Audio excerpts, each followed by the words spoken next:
Hi everybody, it's Ian from Global Air Supplies. I'm down at One Stop Superstore in Cannock.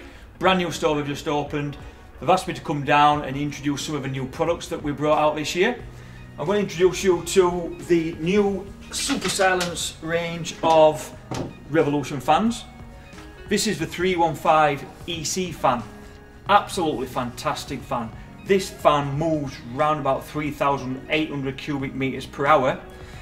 Brilliant under pressure. That means basically when you connect it to a filter, ducting, bends, U-bends, all that kind of stuff, it works brilliant. It's the most powerful 315 fan on the market. But we've also got is this beast, which is basically the 14-inch version of our Revolution Super Silent.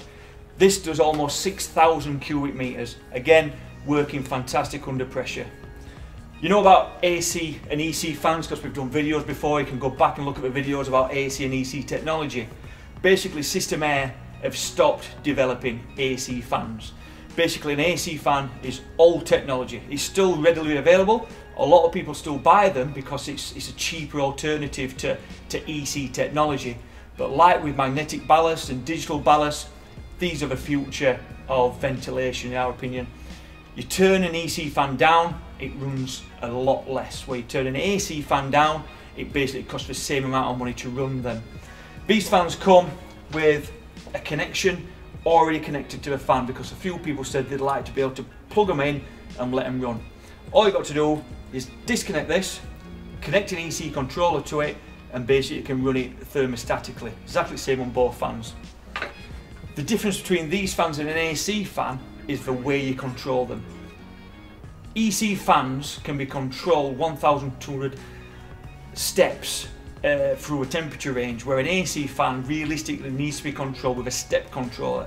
A step controller is quite old technology, bulletproof, they run forever, but they've only got 5 steps. So when you're between temperatures, you'll find that you're jumping up and down on the steps, where an EC fan controller reduces the cost of running them, and you've got 1,000+ steps between on and off. So they're fantastic fans for the future. Again, we do AC versions of these. The airflow of those are around about 4,000 in both the 315 and the 355. A lot cheaper than the EC versions. But if I was buying a fan, if I were investing in a fan, I would be investing in EC technology. Guys, if you need any more information about these fans, jump onto the website, give these guys a call. They've got samples down here, they've got testing areas. Come down and have a look. Cheers guys.